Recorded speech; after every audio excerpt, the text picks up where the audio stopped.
Terminal 3 operation যখন শুরু হয়ে যাবে তখন রাশ অনেকটাই, টার্মিনাল 3 তো অনেক অর্গানাইজডভাবে করেছে, ট্রাফিক ম্যানেজমেন্টটাও ওরকমভাবে করেছে, বাট অবশ্যই আমরা যেই ব্যবস্থাপনা করি না কিসের জন্য, এটা কিন্তু ইট ইজ নট মানে আমার একার শো না।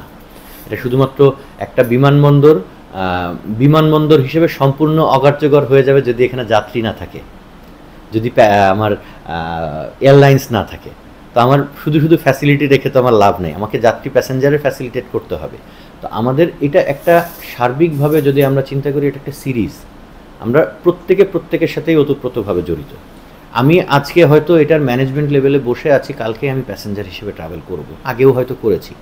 অব্যবস্থাপনা আমাদেরও চোখে পড়েছে, নিজেরও কিছু অবজারভেশন ছিল, সেগুলোকে আইডেন্টিফাই করে সেই অনুযায়ী কাজ করার আমরা চেষ্টা করে যাচ্ছি। আর আশা করা যায় যে টার্মিনাল 3 আসার পরে এটার ব্যবস্থাপনাটা আরও অনেক ইজি হয়ে যাবে।